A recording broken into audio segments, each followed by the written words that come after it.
Salutations à ce bel auditoire ici ce soir, à Sir Webster et Frère Green, et ainsi qu'à tout l'auditoire, aux membres de cette assemblée. C'est toujours un privilège pour moi de venir à la maison du Seigneur et d'être de retour ce soir dans l'une de ces églises Foursquare. Je me souviens, il y a bien des années, quand je suis venu pour la première fois à Los Angeles.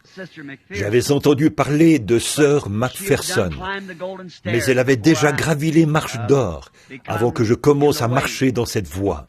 Et lorsque je suis allé à Los Angeles pour la première fois, je suis allé à Forest Lawn. J'avais entendu dire qu'elle est enterrée là-bas. Donc j'y suis allé et je me suis tenu près de sa tombe.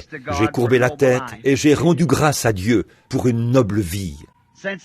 Depuis, j'ai vu l'enseigne Foursquare dans presque tous les pays où je suis allé en tant que missionnaire. J'ai eu le privilège d'aller dans le temple, d'attendre dans son bureau où elle attendait. Avant qu'elle monte en chair, elle avait un bureau là. Et je me suis assis là, bien des soirs, quand j'allais prêcher au temple. Et je pensais aux heures qu'elle a dû passer à méditer avant de monter en chair.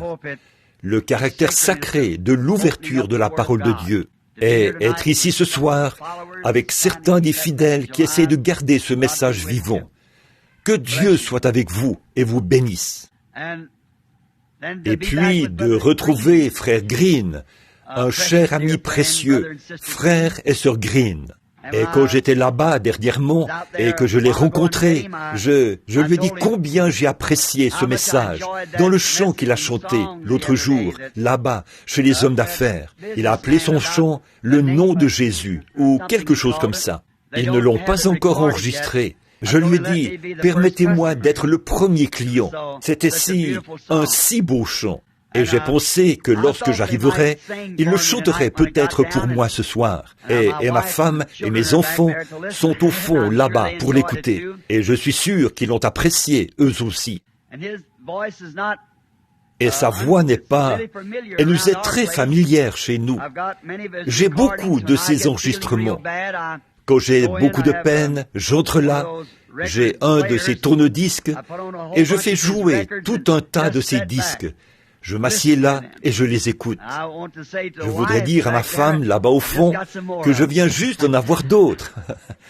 Je les aime vraiment. Ils sont un havre de paix.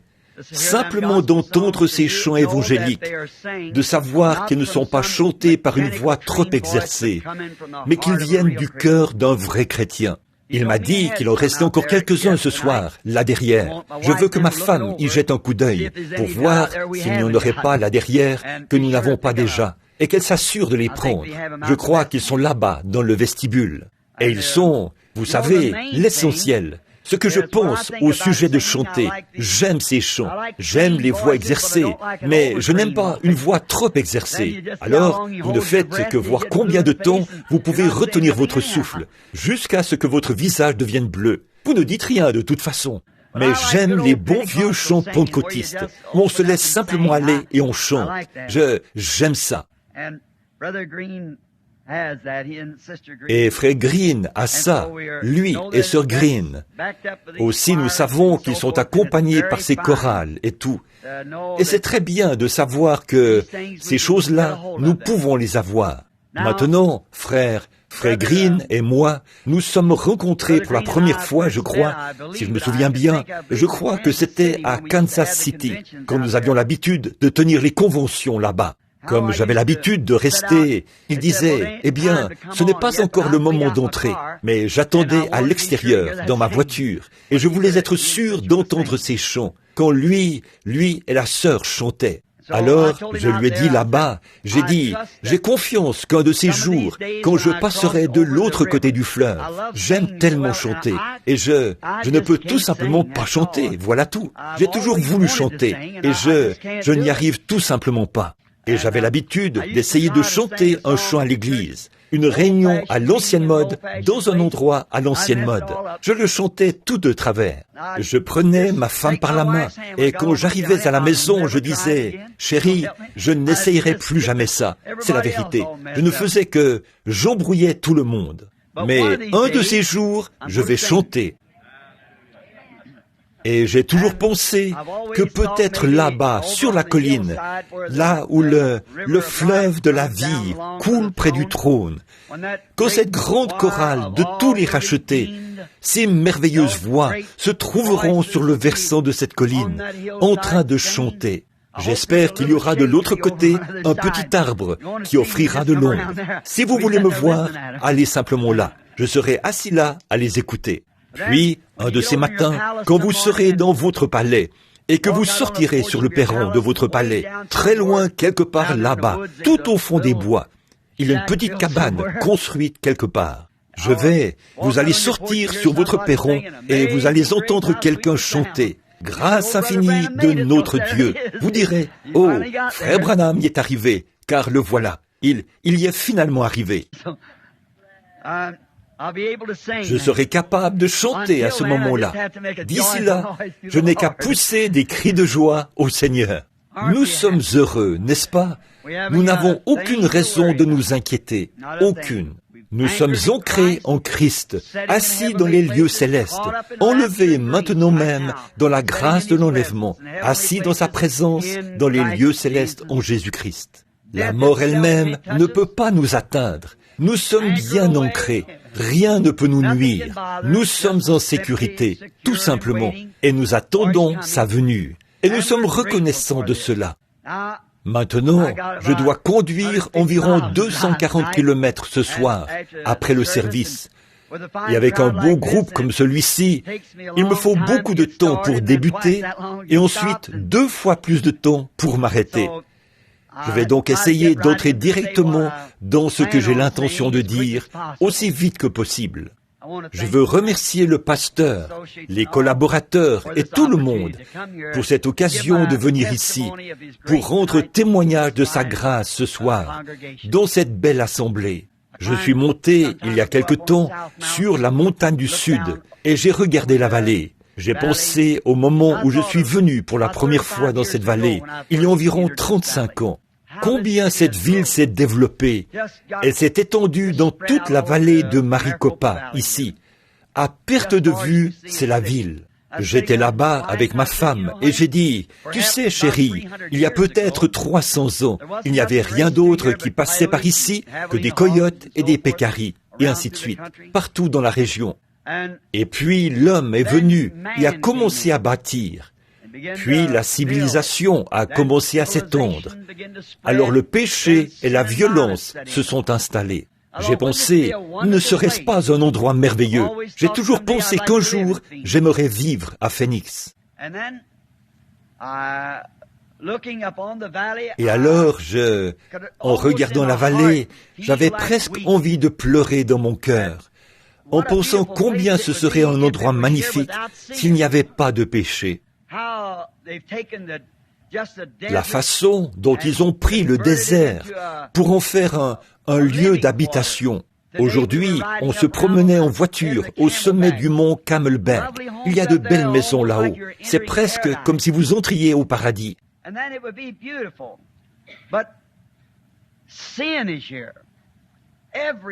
Et alors, ce serait magnifique. Mais le péché est ici, partout. Des débits de whisky, de l'immoralité, tout ce qui est mal, toutes sortes de combines et de pièges de l'ennemi pour piéger des âmes humaines. Ma femme a dit, « Alors, pourquoi es-tu ici, Billy ?» J'ai dit, « Chérie, c'est sombre. Mais tu sais, il y a au milieu de toutes ces ténèbres là-bas, il y a des petits points de lumière. Ce sont ceux que Dieu a choisis. Et je suis ici pour joindre mes efforts aux leurs, joindre mon cœur aux leurs, ma voix à la leur, et crier contre les ténèbres. C'est pourquoi je suis de nouveau ici, à Phoenix. Puisse le Dieu du ciel nous aider. Et quand la soirée sera terminée, et notre petite série de réunions qui se déroule à travers la ville, d'église en église, parmi toutes les dénominations du plein évangile, et elles se termineront avec la convention des hommes d'affaires, là-bas au Ramada. J'ai confiance que nous laisserons une marque ici, ce qui signifiera que de la petite lumière qui aura été répandue, beaucoup d'âmes trouveront Christ. Beaucoup de malades qui ont la foi seront guéris. Nous commençons déjà à en voir les résultats. Et j'ai confiance ce soir que si quelqu'un venait ici ce soir, à l'abri, sous la protection de cet endroit, que quelque chose sera dit dans un chant, dans un témoignage, ou dans la lecture de la parole, ou quelque chose qui fera en sorte que vous repartirez une personne différente de celle que vous étiez quand vous êtes entrés. Aidez-nous tous à le faire. Et maintenant, avant d'approcher la parole, approchons-nous de l'auteur par le moyen de la prière. Courbons la tête un instant. Avec notre tête et notre cœur inclinés devant Dieu, y aurait-il une requête parmi les gens ce soir? Quelque chose en particulier au sujet duquel vous voulez demander de l'aide au Seigneur? Levez simplement la main. Et tout au fond de votre cœur, dites, « Seigneur, tu sais ce que c'est. Merci. Que Dieu vous bénisse. » Notre Père Céleste, nous venons maintenant en ce nom entièrement suffisant, celui du Seigneur Jésus, sachant qu'il a promis ceci, si vous demandez au Père quoi que ce soit en mon nom, cela sera accordé.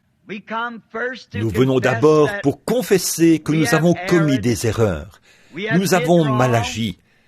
Et aucun d'entre nous n'est bon, pas un seul. Et nous venons pour confesser nos péchés au nom du Seigneur Jésus. Nous demandons le pardon. Et tu as vu les mains des gens, celles qui ont été levées ce soir.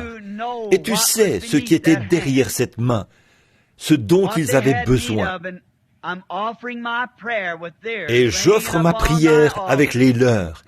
Je la dépose sur ton autel et j'implore ta miséricorde, afin que toi, Seigneur, tu fasses miséricorde et que tu répondes à chacune des requêtes. Nous voulons te remercier pour cette Église, pour ses pasteurs et pour tous les laïcs, et tous les diacres et les administrateurs, et tous ceux qui la fréquentent. Bénis-les, Seigneur. Et nous savons que nos réunions et nos rassemblements seraient entièrement en vain si tu n'étais pas là avec nous. Aussi nous prions, Père Céleste, que nous ayons maintenant l'assurance que tu es avec nous. Continue, ô Seigneur, d'être avec nous pendant la soirée. Aide-nous. S'il y a par hasard des gens qui viennent de la rue ou du long des haies et des sentiers du monde, qui ont été dans leur vie indifférents envers toi, puisse ce soir être celui où ils diront à Dieu ce oui entièrement suffisant, et qu'ils s'abandonneront, se donneront entièrement à Jésus-Christ. S'il y a des malades parmi nous, Seigneur, tu es le grand médecin qui n'a jamais perdu un cas. Nous pensons au jour dans lequel nous vivons, alors que la maladie et une obscurité profonde couvrent la terre. Mais nous repensons au moment où tu conduisais ton peuple. Moïse les a fait sortir de l'Égypte et les a conduits au pays promis. Il les a conduits tout au long du voyage pendant 40 ans. Et quand ils sont entrés dans le pays promis, pas un seul d'entre eux n'était faible. Combien de médecins ce soir aimeraient examiner l'ordonnance que Moïse avait, qui a gardé tous ces gens en bonne santé pendant 40 longues années? Et pourtant, tu ne l'as pas caché. Tu l'as fait connaître à nous tous. Et c'est écrit ici, sur les pages. C'est si simple. Je suis l'Éternel qui guérit toutes tes maladies. Puissions-nous prendre conscience de cela ce soir, Seigneur, les malades et ceux dans le besoin, et savoir qu'il n'y a pas une seule maladie dont tu n'es pas le remède, le double remède. Bénis la lecture de ta parole, et puissent nos cœurs se concentrer maintenant sur l'essentiel de la réunion. Alors que nos cœurs ont été remplis de joie par les chants de l'Évangile et les témoignages et tout, nous sommes très reconnaissants. Maintenant, puissions-nous entendre ta parole, et parle-nous, Père, et bénis ces quelques notes qui ont été préparées pour la soirée, car nous le demandons en son nom et pour sa gloire. Amen.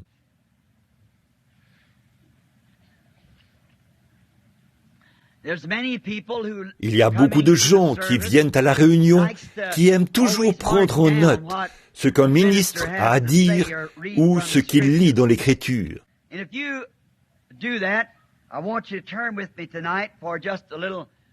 Et si vous le faites, je veux que vous preniez avec moi ce soir pour une petite lecture dans l'Évangile de Matthieu, le chapitre 15, versets 21 à 28. Je lirai ceci. Jésus, étant parti de là, se retira dans le territoire de Tyr, de Sidon. Et voici une femme cananéenne qui venait de ces contrées lui cria « Aie pitié de moi, Seigneur, fils de David. Ma fille est cruellement tourmentée par le démon. » Il ne lui répondit pas un mot. Et ses disciples s'approchèrent et lui dirent avec instance « Renvoie-la, car elle crie derrière nous. » Il répondit « Je n'ai été envoyé qu'aux brebis perdues de la maison d'Israël. » Mais elle vint se prosterner devant lui, disant « Seigneur, secours-moi. » Il répondit « Il n'est pas bien pour moi de prendre le pain des enfants et de le jeter aux petits chiens. » « Oui, Seigneur, dit-elle, mais les petits chiens mangent les miettes qui tombent de la table des maîtres. »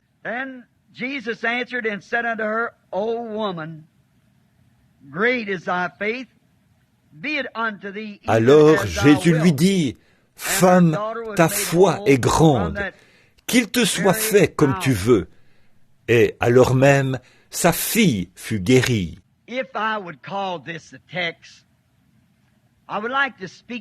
Si je peux prendre ceci comme texte, j'aimerais parler juste un instant, ou plutôt pendant quelques minutes, sur ce sujet, la persévérance.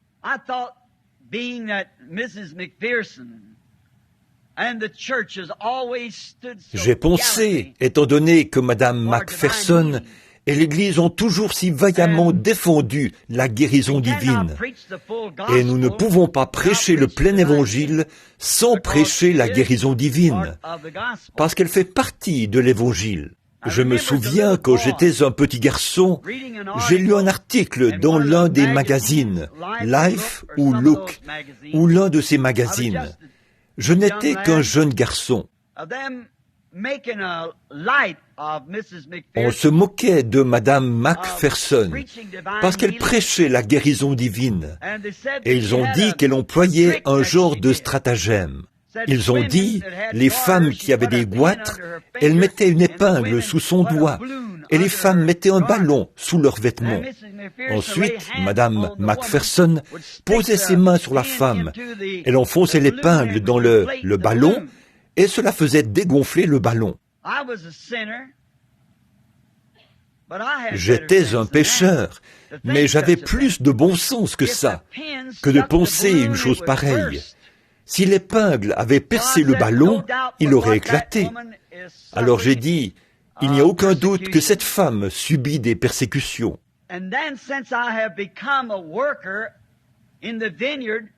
Et donc, depuis que je suis devenu un ouvrier dans la vigne, je me rends compte de ce qu'elle a dû endurer. Quand vous prenez position pour la vérité, vous êtes toujours haï de l'ennemi. Le mot persévérer signifie, je pense, selon Webster, persister. Persévérer, persister dans la poursuite d'un but. Et chaque personne sur terre, ou qui a déjà vécu sur la terre, qui a jamais accompli quelque chose, qui a fait quelque chose de sa vie, a dû être persévérante. Vous devez premièrement être certain de ce en quoi votre foi est ancrée. Or, la foi n'est pas une chose qui est si facilement ballottée, et une sorte de, comme on dirait dans le langage de la rue, un tour de passe-passe. La foi ne peut avoir une position correcte que lorsqu'elle est placée sur quelque chose d'inébranlable. Si je vous disais d'aller là-bas et de poser votre main sur cet arbre pour recevoir votre guérison, vous pourriez en douter. Alors, pourquoi? Il n'y aurait aucun fondement à cela. Vous n'auriez que ma parole. Et si je vous disais que de vous laver dans une certaine eau, ici, dans la vallée, vous apporter la guérison, cela dépendrait de la confiance que vous avez en moi. Et la foi vient de ce qu'on entend. Entendre quoi? La parole de Dieu. C'est pourquoi, si ceci est la parole de Dieu, et elle l'est, ce qu'elle enseigne, nous pouvons nous reposer sur cela. Dieu ne peut pas changer. Dieu doit toujours demeurer Dieu. Sa parole doit être aussi vraie dans cet âge-ci qu'elle l'a toujours été dans n'importe quel âge. Maintenant, nous sommes limités. Nous pouvons dire quelque chose cette année et le lendemain même, il nous faudra peut-être modifier ce que nous avons dit parce que nous ne sommes pas tout à fait certains, parce que nous sommes limités. Nous ne faisons que présumer. Et présumer signifie s'aventurer sans autorité. Mais quand Dieu dit quelque chose, c'est parfait. Il n'a pas à le modifier. Abraham ne douta point par incrédulité au sujet de la promesse de Dieu, mais il fut fortifié, donnant gloire à Dieu, parce qu'il savait qu'il était capable d'accomplir, ou de garder, ou de faire ce qu'il avait promis. Alors, si jamais Dieu est appelé à entrer sur la scène pour une décision, la décision première prise par Dieu doit toujours demeurer la même. Elle ne pourra jamais changer. Elle ne peut pas être modifiée parce qu'il est infini. Et tout ce qui est infini n'a jamais eu de commencement ou de fin. Donc, il ne peut pas revenir en arrière l'année suivante et dire « j'avais tort ».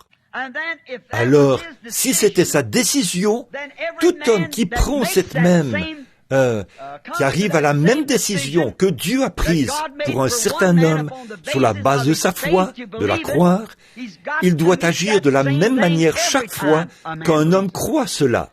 Dieu doit agir chaque fois de la manière dont il a agi la première fois. Sinon, il a mal agi la première fois. Et qui peut accuser Dieu de mal agir? Dieu doit toujours s'en tenir à sa décision.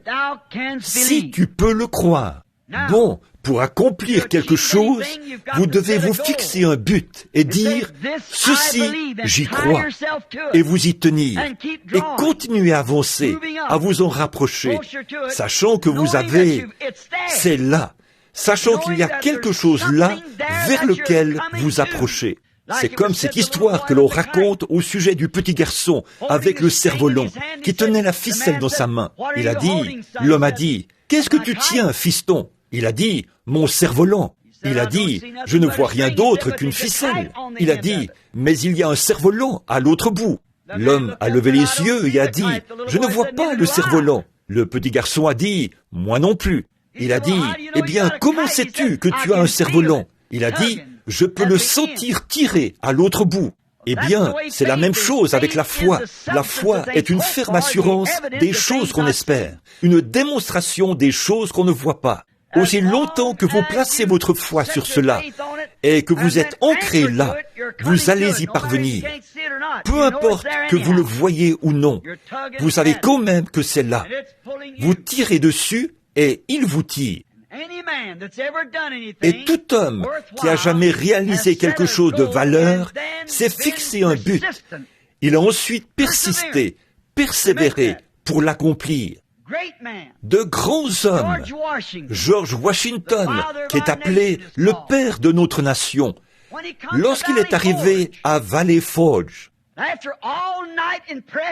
après avoir passé toute la nuit en prière, si bien qu'il était trempé, couvert de neige jusqu'au-dessus des hanches, à genoux dans la neige.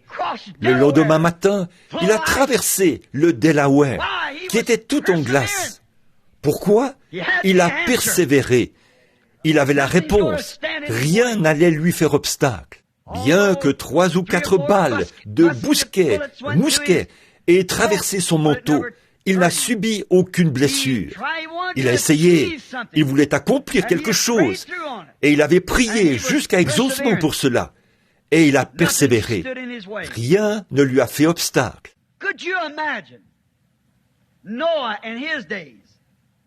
Pourriez-vous imaginer Noé à son époque? Combien Noé a persévéré?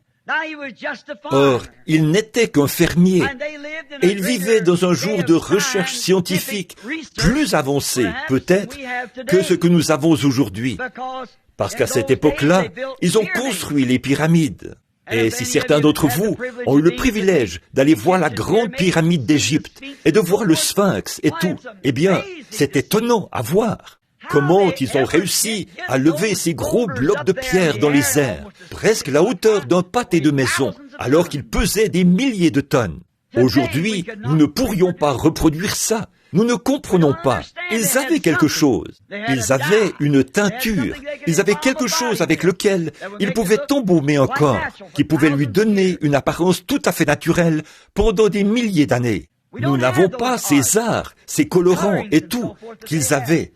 C'était un grand âge scientifique. Mais un jour, alors que Noé était dans les champs, peut-être en train de s'occuper de sa récolte, Dieu lui est apparu et lui a dit, « Prépare-toi pour le salut de ta maisonnée. Construis une arche. Il va pleuvoir. » Maintenant, nous savons tous que dans le monde antédiluvien, il n'avait jamais plu. Et alors, ça ne concordait pas avec la pensée des scientifiques de cette époque-là. Son message était contraire. Sans doute que de brillants scientifiques sont venus le voir et lui ont dit, « Bon, regarde bien, monsieur Noé. Là, nous avons des instruments avec lesquels nous pouvons atteindre la Lune et nous pouvons faire toutes ces recherches scientifiques. Et il n'y a pas d'eau là-haut. Comment de l'eau pourrait-elle descendre de là-haut alors qu'il n'y a pas d'eau là-haut qui peut descendre? Tu es insensé. Tu fais quelque chose alors qu'il n'y a rien de vrai là-dedans. Il n'y a pas d'eau là-haut. » Mais Noé pouvait dire, « Dieu a dit qu'il pleuvrait. » Et ça règle la question. Dieu l'a dit. Pendant 120 ans, il a persisté malgré le monde scientifique de son époque. Il proclamait toujours que son message était vrai, parce qu'il venait de Dieu. Il avait un but à atteindre. Il avait un message sur lequel il devait veiller. Il a persisté dans cette tâche. Peu importe ce que le reste du monde disait, Noé l'avait entendu de la part de Dieu. C'est tout ce qui comptait pour lui. Il avait entendu la voix. Il était sûr que c'était Dieu. Et il préparait quelque chose qui semblait très ridicule aux yeux du monde. Malgré tout, Noé savait que Dieu tiendrait sa parole. Cela ne devrait-il pas être une leçon pour nous, aujourd'hui, en cette heure? Comme Jésus l'a dit, ce qui arriva du temps de Noé arrivera de même à la venue du Fils de l'homme. Un message qui est ridicule aux yeux du monde. Ils ne le comprennent pas. Pourtant, ceux qui sont entrés en contact avec le Saint-Esprit savent qu'il va revenir. Je peux voir les gens qui avaient pitié du pauvre vieux Noé, parce qu'il se privait de beaucoup de plaisirs, des choses du monde et des choses qui se passaient. Mais Noé, toujours persistant, a tenu ferme. Un jour, Dieu a dit à Noé, « Très bien, tu as fait ce que tu devais faire. Maintenant, entre dans l'arche, toi et ta maisonnée. » Et on a remarqué que les oiseaux ont commencé à y entrer en volant, et les animaux ont commencé à entrer, 2 par 2. Noé et sa famille sont entrés. Et il y a toujours des croyants frontaliers. C'est comme ça que je les appelle. Des gens qui vont venir à l'église. Ils vont apprécier un message qui vient peut-être de la chorale, ou des chanteurs, du ministre, ou un témoignage. Ils vont apprécier cela. Mais pour ce qui est d'entrer et d'en faire partie, ils ne veulent simplement pas le faire. Ils aiment bien écouter, mais ils ne veulent pas en faire partie. Ils ne veulent pas être identifiés à eux. Ils veulent rester à l'écart. Cela a toujours été ainsi, et il y en avait sans doute à cette époque-là. Puis, quand la porte de l'arche a été fermée, beaucoup de ces gens ont dit, « Eh bien, allons-y et tenons-nous près de là, au cas où cela arrive, et que le vieil homme avait raison. » Nous avons tous pensé que le vieil homme n'avait pas toute sa tête. Mais j'aimais bien l'écouter prêcher pendant qu'il se tenait là, à la porte. Maintenant, nous savons que quelque chose a fermé cette porte. Or, c'est un brave homme, et si jamais cela se produisait, que de l'eau descend de là-haut, eh bien, il nous laisserait entrer. Vous voyez, vous ne voulez pas avoir confiance. Il ne faut pas épuiser la bonté de Dieu. Il faut être certain d'entrer pendant qu'on en a l'occasion. Et voilà le premier jour. Regardez comment Dieu met son peuple à l'épreuve, parfois. J'imagine que le premier jour, Noé a dit à sa famille, « Très bien, maintenant nous allons monter à l'étage. Bon, demain matin, les cieux seront sombres. Ils n'ont jamais été sombres auparavant. Nous n'avons jamais vu ça. La pluie va tomber. Les éclairs vont sillonner les cieux. Et le lendemain matin, voilà le soleil qui se lève. Aucun signe. Toute la journée, Noé et sa famille ont observé. Eh bien, les choses se sont déroulées exactement comme avant. J'imagine que les croyants frontaliers ont dit « Ah, le vieil homme avait tort !» Ils sont retournés en ville. Ils mangeaient, buvaient et se réjouissaient. J'imagine sa famille. Combien cet homme a dû être sous tension. Mais il n'a pas abandonné. Il n'a pas commencé à frapper sur la porte en disant « Vous, à l'extérieur, forcez la porte. J'avais tort. » Pourquoi ? Il savait qu'il avait la vérité et il s'y est tenu. S'il n'a pas plu aujourd'hui, il va pleuvoir demain. C'est ça. Très bien. Puis voilà le deuxième jour. Et nous remarquons que le soleil s'est levé. Il a suivi son cours, tout comme il le fait chaque jour. Aucun signe de pluie. Malgré tout, il a persisté. Pendant 7 jours, Noé était assis là. Il disait, « S'il ne pleut pas aujourd'hui, il va pleuvoir demain. » Voyez, il était ancré. Il a persisté, persévéré, parce qu'il savait que Dieu l'avait dit et qu'il fallait qu'il en soit ainsi. Enfin, le 7e jour, quand il a regardé par la fenêtre, les cieux s'assombrissaient. Le vent balayait les collines, les arbres penchaient, les gens hurlaient, ne sachant pas quoi faire. Et après un certain temps, de grosses gouttes de pluie ont commencé à tomber pour la première fois. Elles tombaient dans les rues. Les égouts se sont remplis. Tous les ruisseaux sont sortis de leur lit. L'eau a commencé à monter. Les gens sont montés dans leurs bateaux et ils ont coulé. Les vents étaient violents. Et l'eau est devenue de plus en plus profonde. Après un certain temps, elle a commencé à atteindre le bateau. Il regardait par la fenêtre. Alors, les gens hurlaient, mais il n'y avait aucun moyen pour lui de leur tendre la main et de les atteindre. Il était tout là-haut, à l'étage supérieur. Par leurs péchés, ils avaient laissé passer leur jour de grâce. Il n'y avait plus de grâce pour eux. Il était trop tard à ce moment-là. Alors, quel sentiment Noé a dû éprouver quand il a regardé dans la rue et qu'il a vu tous les petits bateaux, qu'ils aient été construits avec l'aide de Dieu ou pas. Vous voyez, les gens pensent comme ça aujourd'hui. Ils peuvent construire leur propre arche.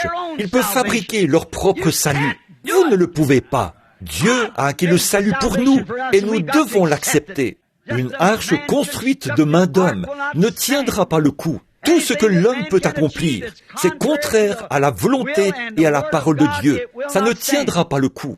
Mais quel effet cela a dû produire sur Madame Noé et ses belles-filles et son fils, ses fils, et ainsi de suite, lorsqu'ils ont vu cette eau monter jusqu'à l'arche et que l'arche restait quand même immobile. Mais au bout d'un moment, ils ont senti qu'elle se dégageait. Elle flottait. Oh, Noé a su que tout ce qu'il avait essayé d'accomplir, ce qu'il avait fait, son message portait ses fruits à ce moment-là. Elle s'était dégagée. Il quittait la terre. C'est pareil quand un homme restera là, non pas s'avancer et serrer la main du pasteur, inscrire son nom sur un registre. Mais quand il restera là, jusqu'à ce qu'il sente quelque chose se libérer à l'intérieur de lui, et qu'il commence à flotter tout là-bas par la foi. Il sait que ses péchés sont du passé, et qu'il a ancré son âme en Christ. Il y a quelque chose qui le fait monter de plus en plus haut. On persiste, on persévère.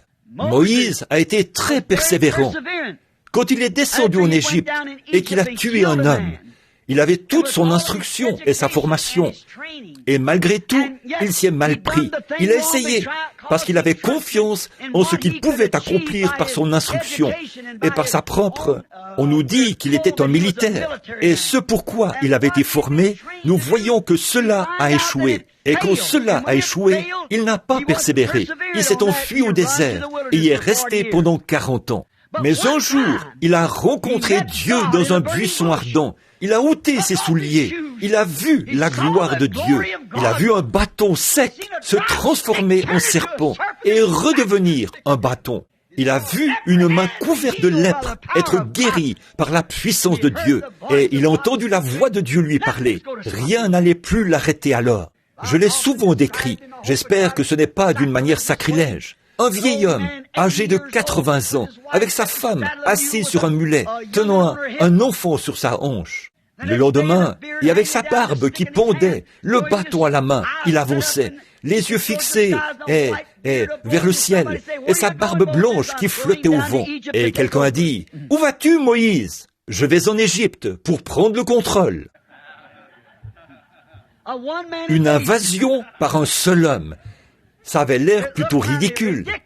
Mais pour l'esprit charnel, les voies de Dieu sont ridicules. Mais elles sont précieuses pour ceux qui y sont ancrés. Ils savent de quoi ils parlent. Ils courent vers le but.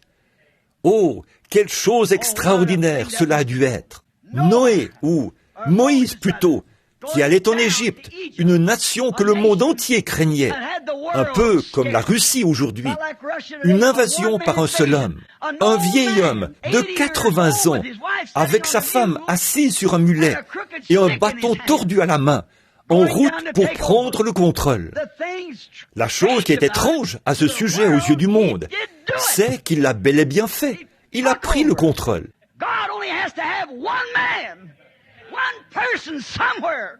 Dieu n'a besoin que d'un seul homme, d'une seule personne, quelque part, qui soit attaché à lui, quelqu'un qui sait où il se tient et qui persévère. Alors les persécutions, les différends ne le dérangent pas du tout. Il y allait pour prendre le contrôle et il l'a fait. Cela a semblé très ridicule, alors qu'un homme qui mesurait environ 4 mètres ou plus s'est présenté là. Je crois que ses doigts mesuraient 35 cm. Il tenait une lance à la main, semblable à une aiguille de tisserand, dont la longueur était probablement égale à la moitié d'ici jusqu'à la porte là-bas. Il se tenait là et défiait Israël. Puis Saül, de l'autre côté, dépassait d'une tête toute son armée. Un homme formé. Ils étaient tous bien formés, mais dupés. C'est vrai. Et le diable voulait leur faire une proposition. C'est comme ça que fait le diable, quand il pense qu'il a l'avantage. Viens par ici, ne versons pas de sang, seulement 2 d'entre nous. Si je bats votre homme, alors vous allez nous servir. S'il me tue, alors il n'y en aura qu'un seul d'entre nous qui mourra, au lieu de nos armées. Quelle proposition il peut faire? Tout le monde était mort de peur. Et ça semblait ridicule de voir un petit garçon aux épaules arrondies s'avancer là-bas, enveloppé d'une petite peau de mouton, une fronde attachée à la ceinture, avec quelques gâteaux de raisin dans la main pour aller voir ses frères. Et ce démon s'est vanté une fois devant un homme de Dieu, et ce dernier l'a forcé à dévoiler son jeu. Pourquoi? Il savait qui était Dieu. Il a dit, vous n'allez pas me dire que les armées du Dieu vivant vont laisser ce Philistin incirconcis défier les armées du Dieu vivant. Moi, j'irai le combattre. Oh là là! Pourquoi? Il a persisté. Ses frères lui ont dit, « Ah, nous savons que tu n'es qu'un polisson. Retourne à la maison, là-bas, t'occuper des brebis que papa t'a dit de garder. Tu es venu ici juste pour voir la bataille. » Vous ne pouvez pas être plus éloquent qu'un homme de Dieu quand quelque chose lui est effectivement arrivé. Alors, il est allé voir Saül. Saül, j'imagine qu'il s'est gratté la tête et a baissé les yeux. Il a dit, « J'admire ton courage, fiston, mais cet homme est un guerrier. Cet homme est un guerrier depuis son enfance. Et tu n'es qu'un enfant. Tu ne sais pas comment manier une fronde ou une lance, ou comment te battre en duel. Oh, mais regardez-le présenter quelque chose.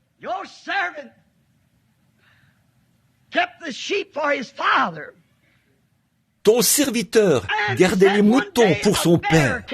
Et il a dit, un jour, un ours est entré et a pris un des agneaux de mon père. Je l'ai poursuivi et je l'ai tué. Puis un lion est entré et on a pris un et l'a emporté. Je l'ai poursuivi et je l'ai tué. Maintenant, a-t-il dit, le Dieu qui m'a donné la victoire sur l'ours et sur le lion, à combien plus forte raison va-t-il me donner la victoire sur ce Philistin incirconcis qui défie les armées du Dieu vivant? Saül a dit, mais tu n'es qu'un enfant. Il a dit, tu ne portes rien du tout, rien qu'une petite peau de mouton. Attends, je vais te mettre mon armure. Alors, il l'a pris et lui a mis son armure.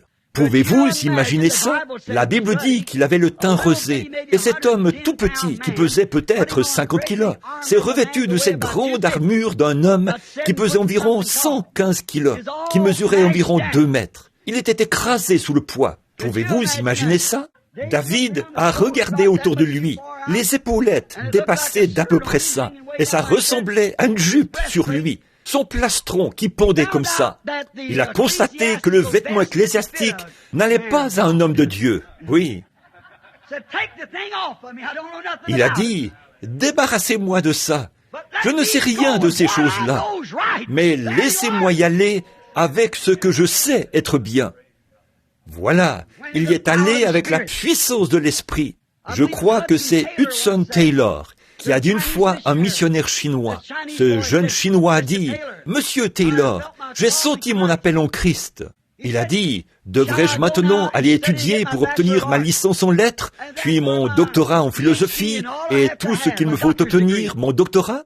Monsieur Taylor a dit, « Vas-y maintenant, fiston, vas-y maintenant. N'attends pas que ce moment arrive. Tu gaspillerais une grande partie de ta vie. » Je pense que c'est juste. Je suis d'accord avec Monsieur Taylor. Allez-y maintenant. Là, je n'essaie pas de soutenir mon ignorance en essayant de dire que nous n'avons pas besoin d'instruction. Cela a peut-être sa place, mais l'instruction sans salut n'a pas d'encre. Il n'y a que des voiles et pas d'encre. Allez-y quand la chandelle est allumée. N'attendez pas qu'elle soit à moitié consumée. Allez-y quand vous l'allumez. Si la seule chose que vous sachiez, c'est comment elle a été allumée, dites aux autres comment elle a été allumée. Et peut-être que la leur s'allumera aussi. Voyez? Alors, dès que la chandelle est allumée, allez dire à tout le monde comment votre chandelle a été allumée. Et peut-être qu'ils allumeront leur chandelle sur la vôtre. Voyez? Remarquez, certainement, David a persisté parce qu'il savait. Samson s'est retrouvé un jour dans un champ, entouré de 1000 Philistins. Et il a regardé tout autour de... Il n'était pas un homme formé, qui savait comment se battre en duel. Mais quand il a tourné la tête, il a senti cette alliance. Ses tresses ont touché ses épaules. C'est tout ce qu'il avait besoin de sentir. Il a pris la première chose qui lui est tombée sous la main. C'était une mâchoire de mulet. Et il a abattu 1000 Philistins. Pourquoi? Il a persisté parce qu'il savait que Dieu avait fait une alliance avec lui de ces 7 tresses. Tant qu'elles pendaient à leur place, rien n'allait le déranger. Oh, frères, sœurs, combien l'Église du Dieu vivant devrait persister fermement ce soir. Aussi longtemps que nous pouvons sentir l'alliance du Saint-Esprit, le sang de Jésus-Christ qui nous purifie de tout péché, nous ne devrions jamais laisser rien nous faire obstacle. Persister, certainement. Jean, le grand prophète, dont on avait annoncé la venue, quand il était dans le désert, Dieu lui avait dit, ils attendaient un Messie, bien sûr. Il y avait 400 ans qu'il n'avait pas eu un prophète. Mais Dieu lui avait dit dans le désert, il a dit, là, ils vont essayer de te dire que docteur Untel, c'est l'homme qui devrait être le Messie, si tu dois l'annoncer. Eh bien, c'est la meilleure personne de notre assemblée. Et ils diront, eh bien, le petit-fils du souverain sacrificateur, ici, il est celui qui devrait avoir ce titre, et ainsi de suite. Mais écoute, Jean, c'est un travail sérieux. Tu dois être sûr. Alors, je vais te donner un signe. Celui sur qui tu verras l'Esprit descendre et demeurer, ce sera lui qui baptisera du Saint-Esprit et de feu. Jean s'est tenu là. Il parcourait des yeux les assemblées alors qu'elles venaient. Et tout le monde venait d'ici, de là et d'ailleurs. Mais il n'arrivait pas à le voir. Un jour, alors qu'il se tenait là, en train de discuter avec le sacrificateur, qui disait, « Tu ne vas pas me dire qu'il viendra un temps où le sacrifice perpétuel sera enlevé. » Il a dit, « Il viendra un homme. » Puis il a regardé.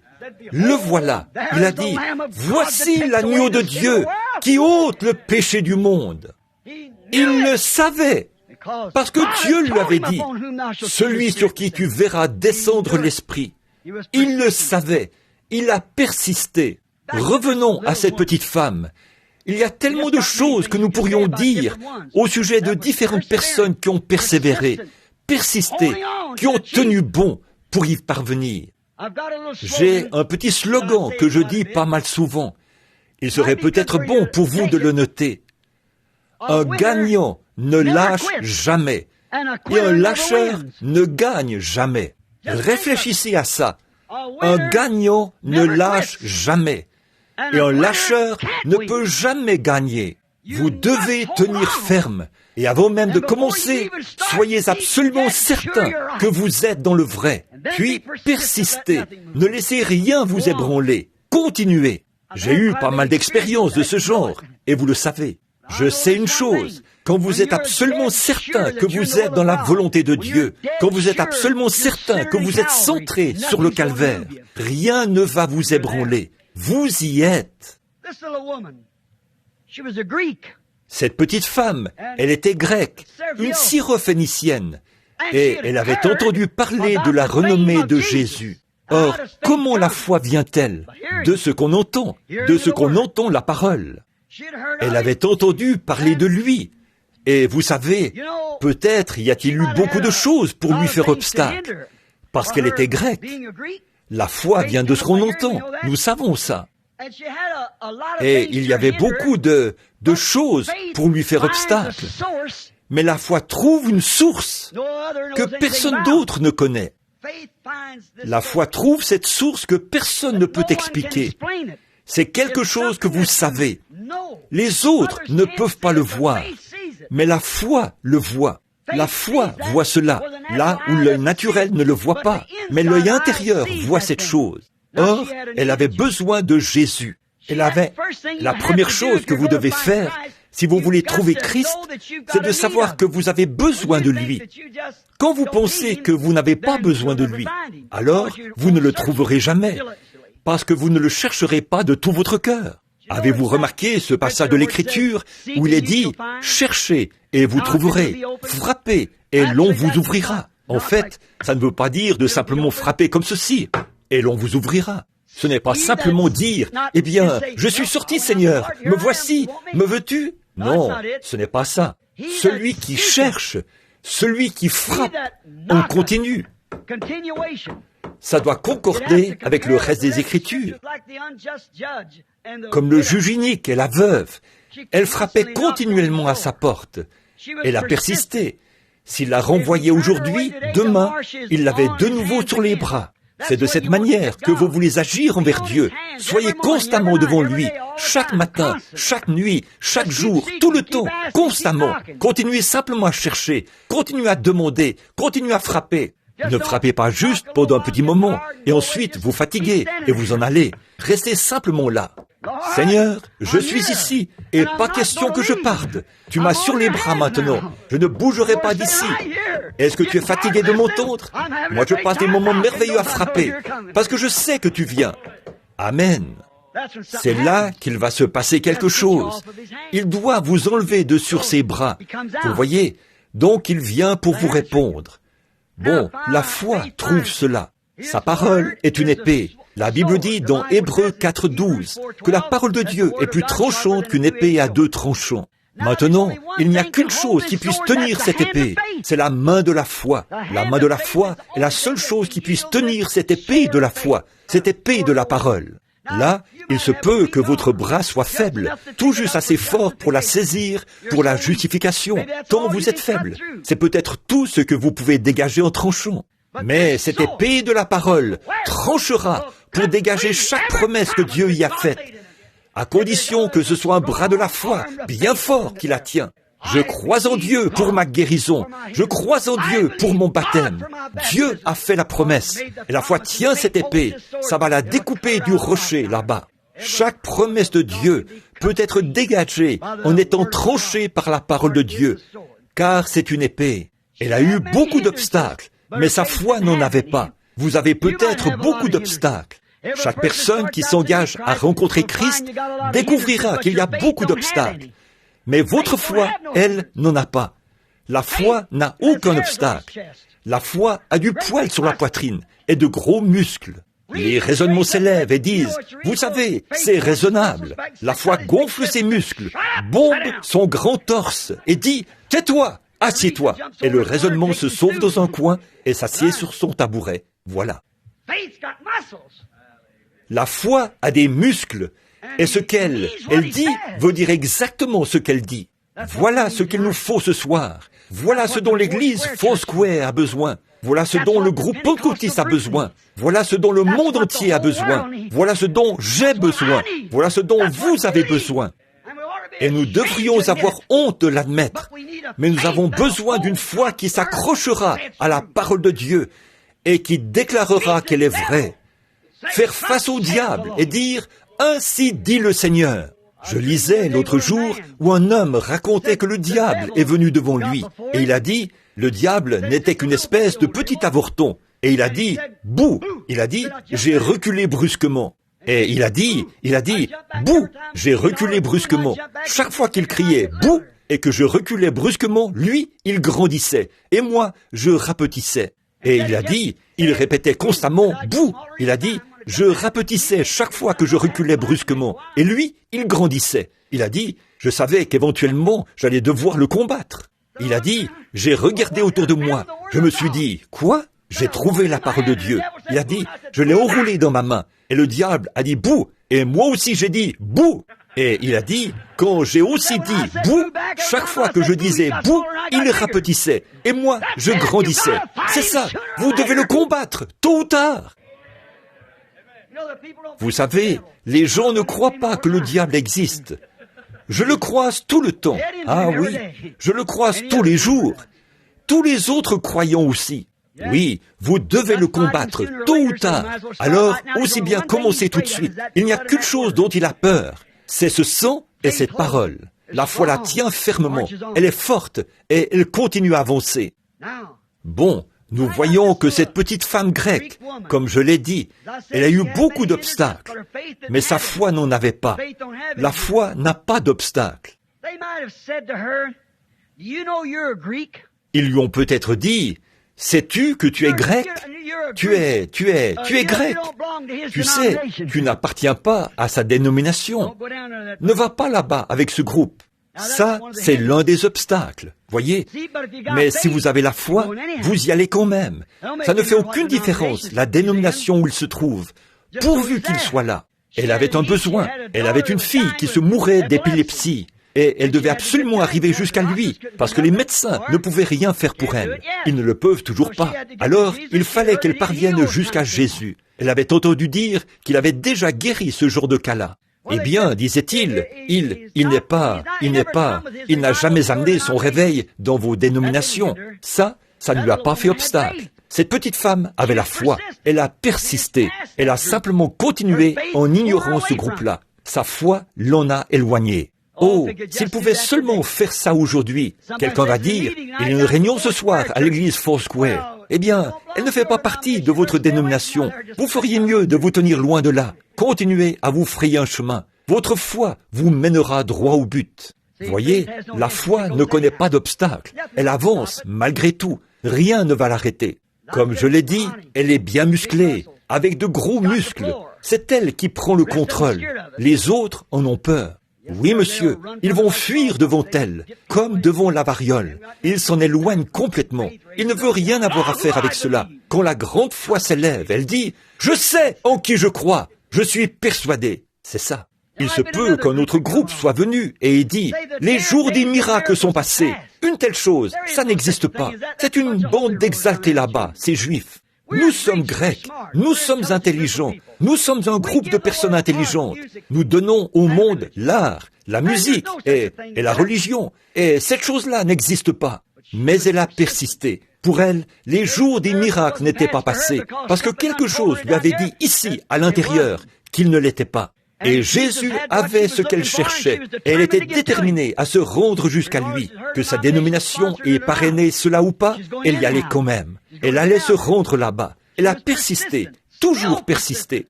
Les jours des miracles étaient peut-être passés pour eux, mais ils ne l'étaient pas pour elle. C'est pareil pour chaque croyant. Ces gens disent que les jours des miracles, un homme a dit il y a quelque temps, il a dit, peu m'importe ce que vous pourriez dire, monsieur Branham.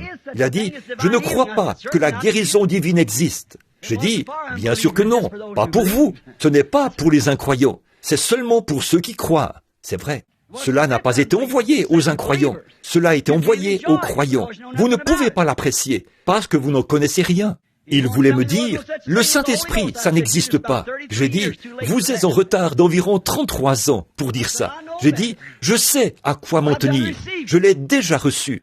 Oh, quel non-sens! J'ai dit, ça l'est peut-être pour vous, mais pas pour moi.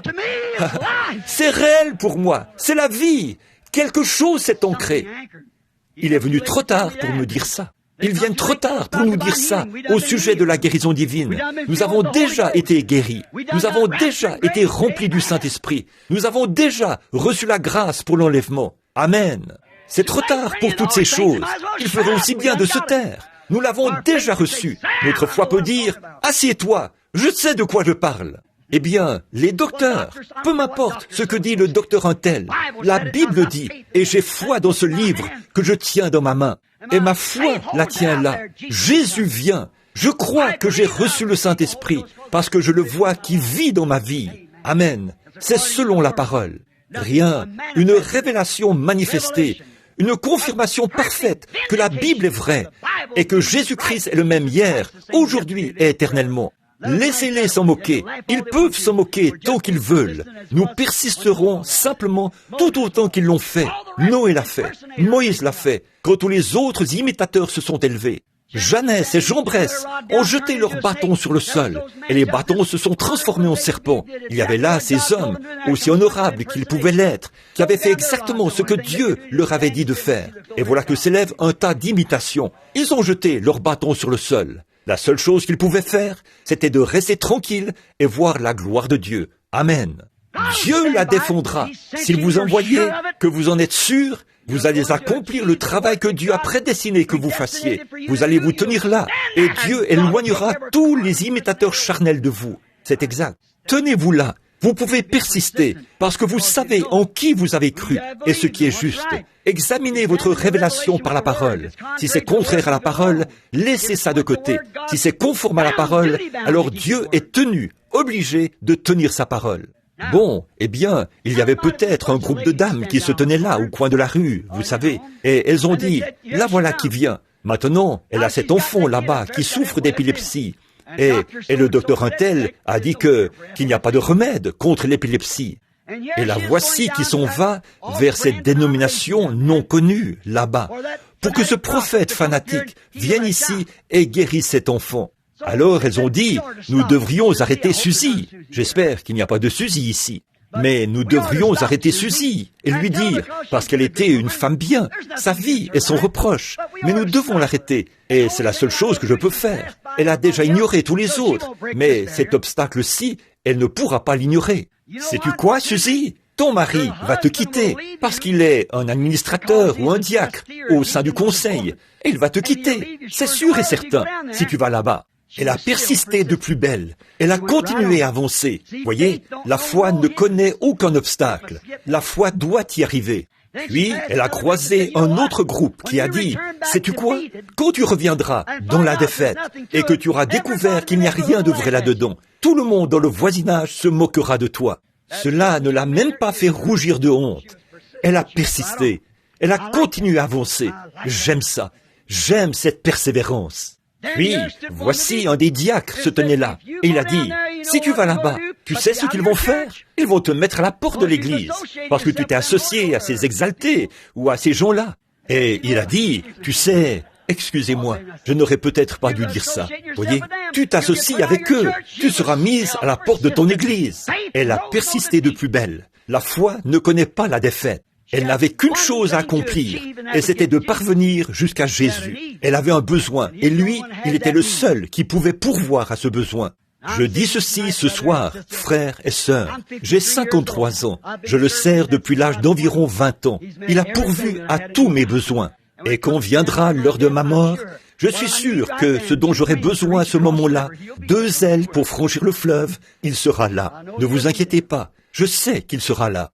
Je remettrai simplement la vieille épée dans le fourreau. J'enlèverai le casque et le déposerai sur le fleuve, sur la rive, quand j'entendrai les rameurs. Et je vais crier, « Envoyez le bateau de sauvetage! Je rentre à la maison ce matin! » Ce sera là, oui monsieur. L'étoile du matin descendra et éclairera le chemin. Et nous traverserons le fleuve. Oui monsieur. Amen. Elle a persisté. Elle avait quelque chose à accomplir. Elle savait qu'elle devait persévérer pour parvenir jusqu'à Jésus. Alors, elle devait tout ignorer. Finalement, elle est arrivée. Bon, enfin, elle est arrivée. Tout va bien maintenant. Et là, voici qu'arrive un autre obstacle. L'homme même en qui elle professait avoir confiance. L'homme qu'elle essayait d'atteindre, Jésus. Il a dit, « Je ne suis pas envoyé à votre race. » Oh là là, est-ce que cela ne nous ferait pas exploser, nous les pentecôtistes? Oh là là, je ne suis pas envoyé à votre race. C'était tout un choc. Mais savez-vous quoi? La foi ne connaît pas de choc.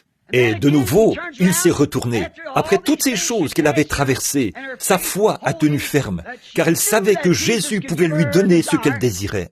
Et elle a franchi chacun de ces obstacles. Et lorsqu'elle est parvenue jusqu'à lui, elle a été carrément repoussée. Je ne suis même pas envoyé à votre race. Je peux l'imaginer là, les yeux brillants. Elle était devant lui à ce moment-là. C'est le seul endroit où elle devait être. Et il a dit, en plus, ta race n'est rien d'autre qu'une bande de chiens. Oh là là!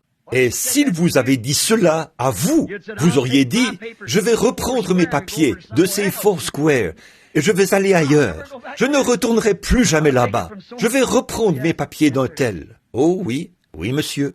Mais elle a continué à tenir bon. Oh, voyez, la foi ne connaît pas la défaite. Rien ne va l'arrêter.